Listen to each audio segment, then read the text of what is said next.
मेरे प्यारे दोस्तों, एक बार फिर मैं यूपीएससी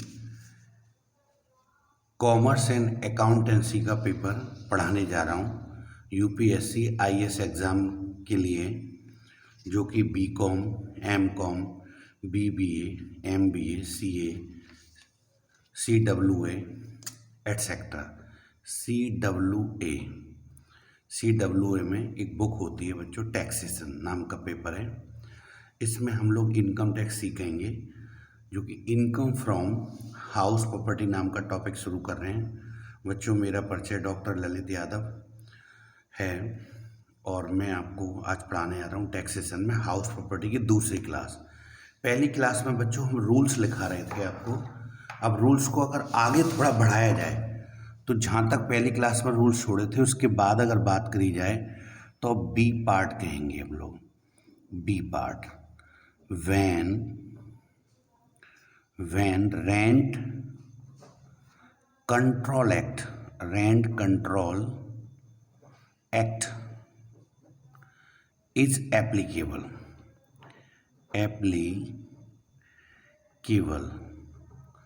जब किराया नियंत्रण अधिनियम लागू हो। तो इस बात का मतलब क्या है बच्चों? कल हमने सिखाया था ए पार्ट, जब किराया नियंत्रण अधिनियम लागू नहीं होता हो, आज लागू होता हो, तो इसमें एक किराया और आपका बढ़ जाता है। पहली क्लास में हम आपको पढ़ा चुके हैं rent control act not applicable. अब पढ़ा रहे हैं when rent control act is applicable. जब होगा तो क्या करेंगे? तो देयर आर दो स्टेप बच्चों इसमें होते हैं। 2 step use in this method. इस मेथड में बच्चों हम 2 स्टेप यूज करते हैं। फर्स्ट स्टेप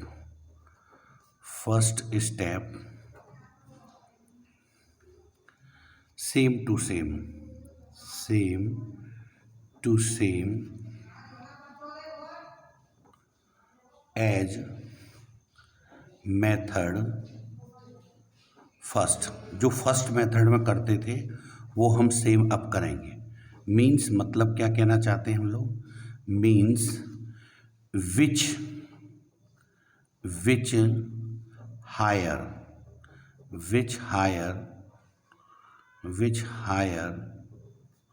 या हाईएस्ट कह सकते हैं, हाईएस्ट जो रकम सबसे बड़ी होगी है, which higher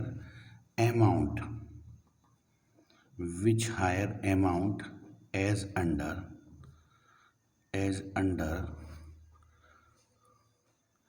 will be taken. हमने लास्ट टाइम कल क्लास छोड़ी थी तो उसमें बताया था वो स्टेप इसमें यूज करना है। तो कल वाली बात भी अब आज हम करने जा रहे हैं, तो आप टेंशन ना लें कोई भी। तो क्या रखा है बेटा? कल क्या था? कल हमने सीखा था जब रेंट कंट्रोल एक्ट लागू नहीं होता तो उसमें क्या करते, 3 किराए हुआ करते थे बच्चों। जैसे सबसे पहले एक्चुअल रेंट दे रखा होगा। फॉर एग्जाम्पल मान लीजिए 2 लाख रुपए दे रखा है। एक्चुअल रेंट रिसीव वर्ड लगा दें तो ज़्यादा अच्छा रहेगा। यानी मकान मालिक ने सचमुच में मकान किराए पर उठाकर वास्तव में कितना किराया कमाया। फिर क्या रखा है बच्चों?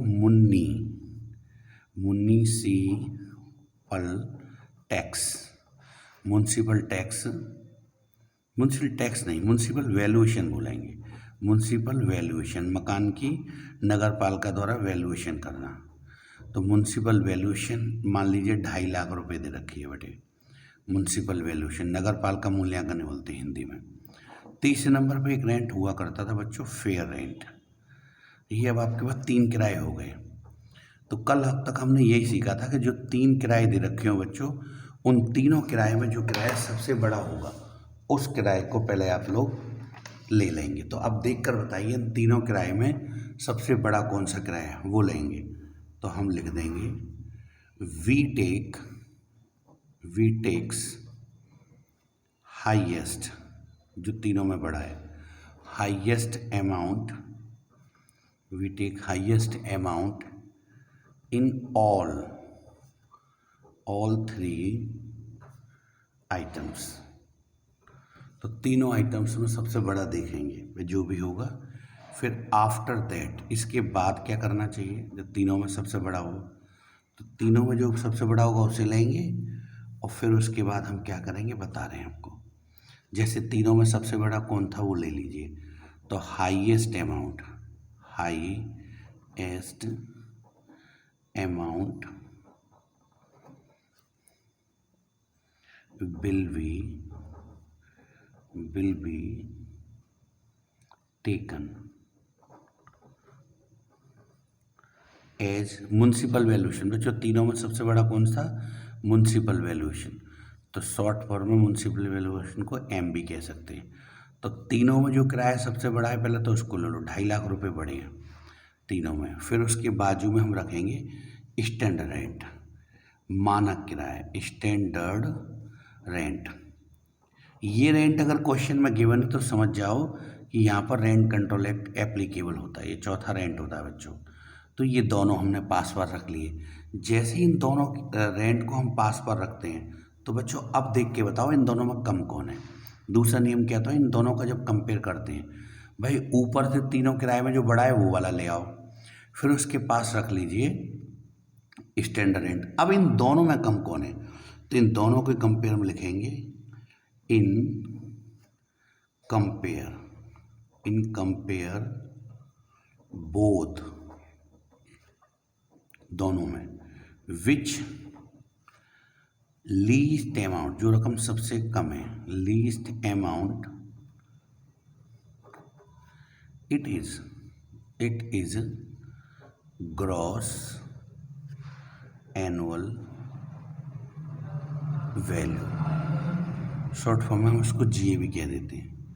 सो हियर, यहाँ पर, हियर लीस्ट अमाउंट, जो रकम सबसे कम है, लीस्ट अमाउंट ₹2,30,000। इन दोनों के कंपेयर में कम रकम कौन है, 2,30,000। Will be gross annual value, वो ग्रॉस एनुअल वैल्यू होगी बच्चों, ठीक है। चलिए पहले आप इसको नोट कर लो, फिर मैं आगे क्लास में वीडियो को पॉज करके इसको आप नोट कर लो पहले।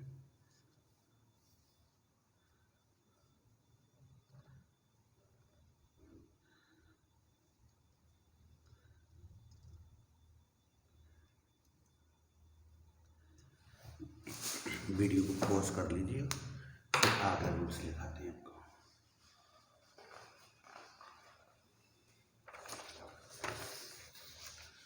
चलिए इन दोनों का जब आप कंपेयर कर लेंगे तो फिर हम लिखते हैं आगे के रूल्स।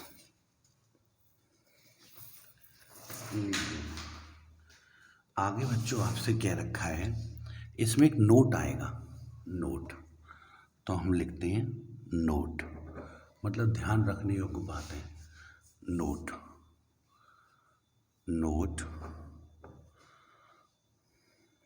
में ध्यान रखने योग्य बात है। दोनों में जो कम होगा उसे लेंगे, ठीक है।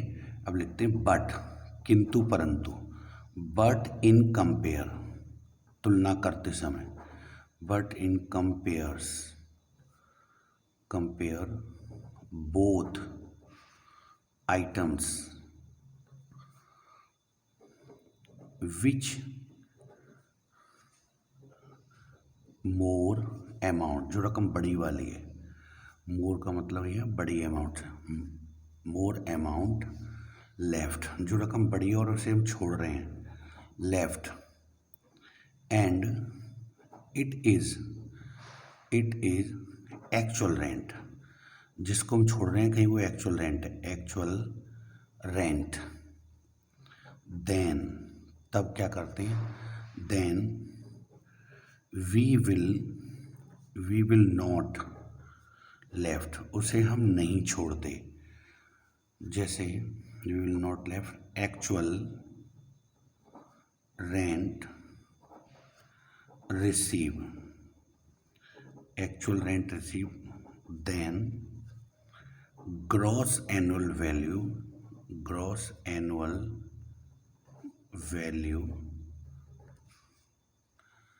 Gross annual value will be highest amount as actual rent receive। चलिए, मतलब क्या हुआ, इसका क्या रखा है, बट जब हम दो का कंपेयर करते हैं ना, हमने कंपेयर करते समय कम वाला ले लिया, अधिक वाले को छोड़ दिया। यहाँ पर अधिक वाला बेटा म्युनिसिपल वैल्यूएशन निकला, तो म्युनिसिपल वैल्यूएशन अगर बड़ा था तो आपने उसको छोड़ दिया। यदि उस बड़ी वाली अमाउंट को छोड़िए और कंपेयर करते समय यदि वो होता है एक्चुअल रेंट, तो उसे छोड़ेंगे नहीं, उसे लेंगे। यही कहा गया है कि what in compare both items, दोनों में, विच मोर अमाउंट लेफ्ट, जो अधिक वाली रकम छोड़ी है, इट इज़ एक्चुअल रेंट, और वो एक्चुअल रेंट होती, then we will not left, फिर हम छोड़ते नहीं actual rent receive, then gross annual value will be highest amount as actual rent. Sir समझ में नहीं आई क्या कहना चाहते हैं। चलो एक एग्जाम्पल से बात करेंगे, लिखते हैं फॉर एग्जाम्पल, एक उदाहरण बनाते हैं, तब आपकी बातें समझ में आएंगी मैं कहना क्या चाह रहा हूँ। सबसे पहले एक एग्जाम्पल जब बनाएंगे तो इसमें देखिए 3 किराए होते हैं बेटा, actual rent receive. Actual rent receive मान लीजिए आपका क्वेश्चन के अंदर गिवन है 1,50,000, तो एक्चुअल रेंट रिसीव तो 1,50,000 आ गया। दूसरा किराया फेयर रेंट, मान लीजिए उचित किराया आपका दे रखा है, फेयर रेंट 1,00,000। और तीसरा बेटा एक नगर पालिका का वैल्यूएशन होता है, तो लिखते हैं मुन्सिपल वैल्यूएशन बराबर ₹1,10,000। तो इन तीनों में जो बड़ा किराया होते हैं उसे तो हम लेते ही लेते हैं, सही बात तो ये 3 जो किराए होते हैं वो नियम कल वाली क्लास में जो सिखाया था, रूल नंबर फर्स्ट, जब rent control act not applicable, तब ये तीनों में जो बड़ा होता है वो लेते हैं। तो वो काम तो हमको यहाँ भी करना है। तो तीनों किराए में आप देखेंगे, तुलना करेंगे, तो सबसे बड़ा कौन सा लग रहा है, सबसे बड़ा आपको ये लग रहा है 1.5 लाख रुपये। और मज़े की बात ये आज एक्चुअल रेंट है, जैसे पिछले वाले एग्जाम्पल में कौन था, म्युनिसिपल वैल्यूएशन। तो तीनों किराए में जो पहला है, पहले उसे लिखते हैं फर्स्ट स्टेप यूज़, पहला स्टेप यूज करेंगे here which highest amount will be taken, जो दोनों रकम में बड़ी रकम होगी उसे लेंगे। तो दोनों में बड़ी बेटा कौन है, एक्चुअल रेंट रिसीव, तो लिखेंगे एक्चुअल रेंट रिसीव। और मज़े की बात है एक्चुअल रेंट रिसीव है 1.5 लाख, जो तीनों में बड़ी रकम है। पहला काम तो ये करते हैं। फिर सेकंड नंबर पे बेटे हम लोग अब स्टैंडर्ड रेंट इसके पास रखेंगे, तो स्टैंडर्ड रेंट, तो स्टैंडर्ड रेंट बेटा क्वेश्चन में अभी थोड़ी देर पहले कितना था, 1,30,000। चलिए अब 1,30,000, अब इन दोनों में नियम तो क्या कहता कायदे में कि दोनों किराए में जो कम किराया है वो लेते हैं। तो दोनों में कम तो आपका 1,30,000 है ना। तो सेकंड स्टेप आप यूज करेंगे, लिखेंगे second step use which least amount, जो रकम कम है, least amount in compare both, दोनों के कंपेयर करने के बाद, it is gross annual value, दोनों में कंपेयर करने में रकम कम होगी वो लेंगे। तो यहाँ कम कौन है इन दोनों में कंपेयर करने में, 1,30,000। बट अब ध्यान देना कि दोनों में जो कम है उसको हम लेंगे, परंतु लिखते हैं यहाँ पर बेटा वी, चलो इसको बंद कर देते हैं, वी आर लेफ्टिंग छोड़ रहे हैं, we are lefting highest amount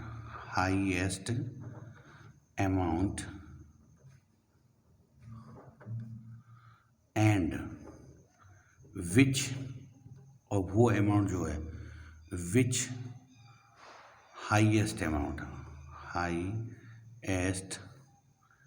amount, वो अधिक वाली राशि जो है it is actual rent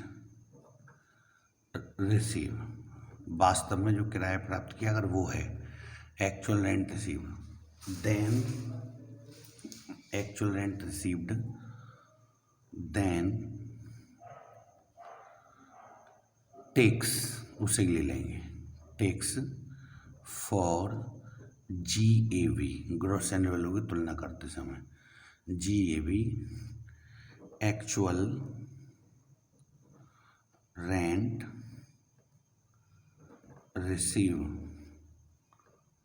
received not left, इसे छोड़ेंगे नहीं, नॉट लेफ्ट इसे ले लेंगे, not left and it is gross annual value, और वही ग्रॉस एनुअल वैल्यू होगा। ठीक है, हम कह सकते हैं कि यहाँ पर जो हाईएस्ट अमाउंट है 1,50,000 रुपये, उसी को हम लोग GAV मान लेंगे। ठीक है, तो पहले आप लोग वीडियो को पॉज कर लो और इतना मैंने जो लिखा है इसको उतार लो। चलो छोटी सी जगह बचती है, लिख देता हूँ सो, इसलिए सो हियर, यहाँ पर हाईएस्ट जो अमाउंट है दोनों में वो एक्चुअल रेंट है बेटा, फिर उसे लेंगे, highest amount ₹1,50,000 will be GAV, वही आपकी ग्रॉस एनुअल वैल्यू हो जाएगी। तो बच्चों लीजिए, आप लोग एक बार यहाँ से वीडियो को पॉज कर लो और आप नोट कर सकते हैं 2 टुकड़ों में। देखो रूल्स आपके पास होंगे तो आपको समझने में पढ़ने में आपको ही मज़ा आएगा, तो इसलिए रूल्स लिखने में आप लोग हलाली ना करें, लिख लें जरूर। ठीक है, तो आप नोट कर लीजिए। चलिए, ये आप नोट कर लेंगे तो फिर इससे आगे के नियम लिखाते हैं।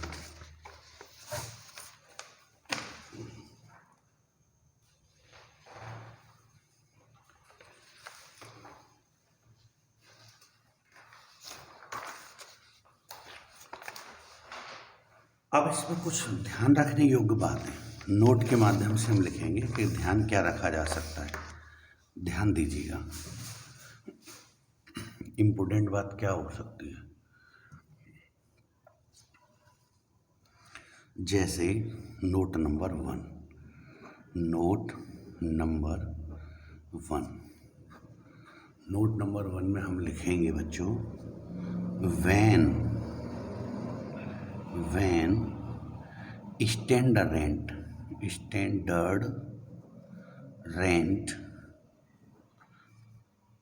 गिवन, स्टैंडर्ड रेंट माने मानक किराया, standard rent given in the question,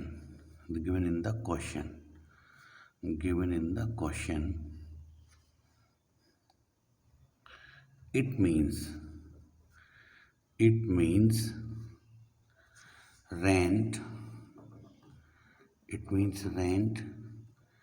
control act is applicable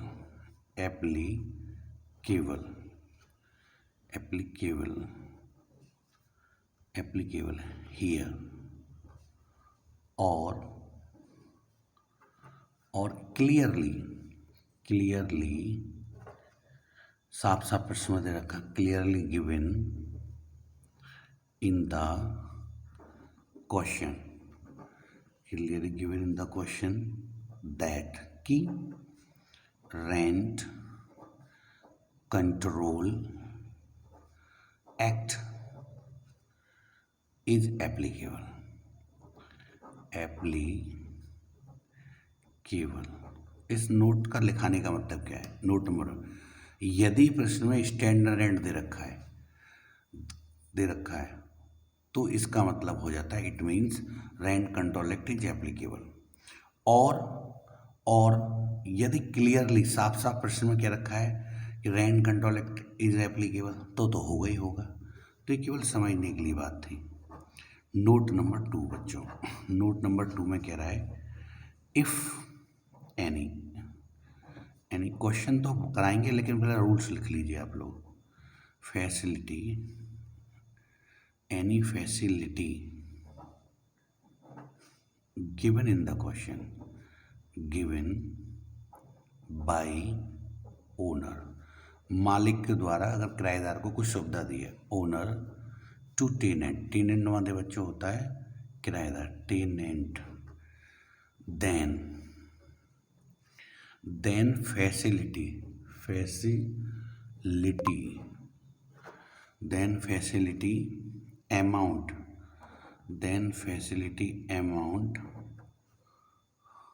reducted, reduce कह दो, reduce मैंने होता घटाना, reduced घटा देंगे, reduce from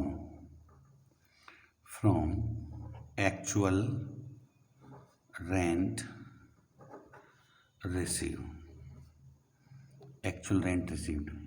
and get net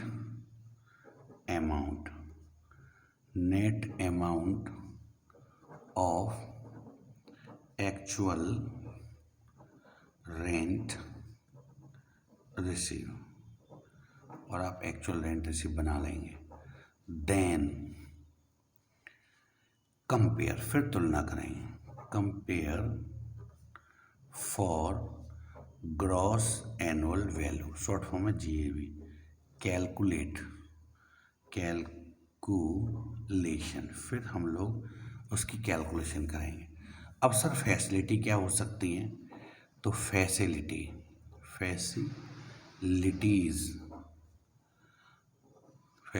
को हिंदी में बोलते हैं बेटा सुविधाएं। मतलब मालिक जो है अपने किराएदार को कुछ सुविधा देगा और उन सुविधा के बदले कुछ मालिक का खर्चा होता है, तो जितना भी खर्चा मालिक करता है वो उसके एक्चुअल रेंट से कम हो जाता है। अब सुविधा के नाम पे क्या हो सकती है? जैसे electricity facility, electric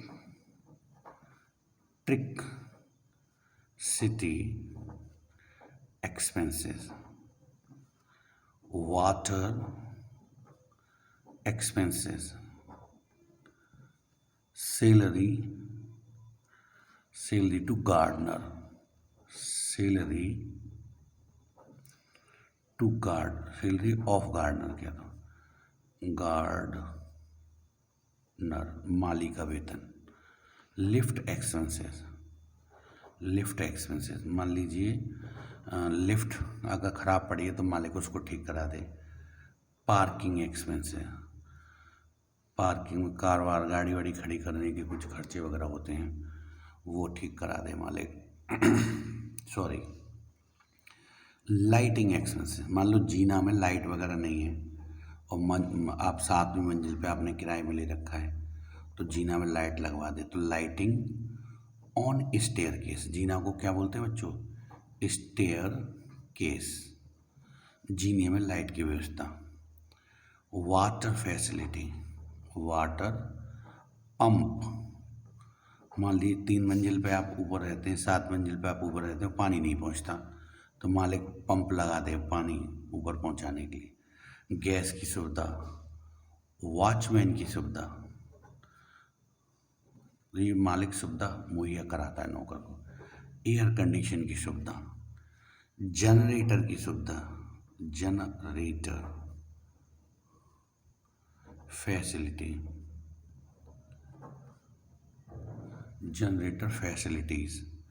inverter facilities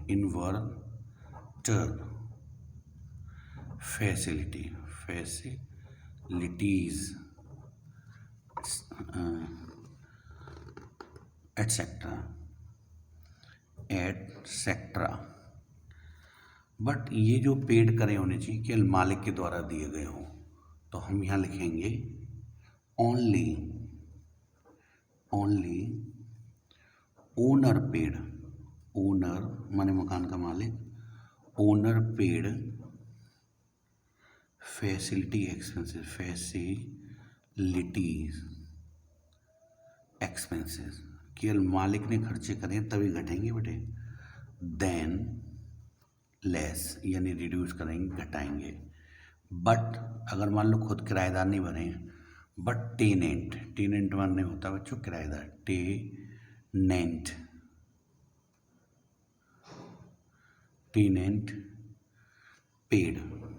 tenant paid then not reduce या नॉट लेस, नहीं घटाएंगे। उस लेस कह दो या रिड्यूस कह दो, बात एक ही होती है, रिड्यूस। तो ये बच्चों बातें आपकी हुई, अभी नियम चलते रहेंगे, काफ़ी बड़े नियम हैं, लिख लोगे तभी समझ में आएगा। तो आप एक काम करें, 2 टुकड़ों में वीडियो को पॉज कर लें और इसको नोट कर सकते हैं। ये आप लोग पहले इतना हिस्सा कर लीजिए और फिर ये थोड़ी सी 1-2 लाइन और है, इसको पॉज कर लो और नोट कर लीजिए, फिर आज से आगे लिखाता हूँ।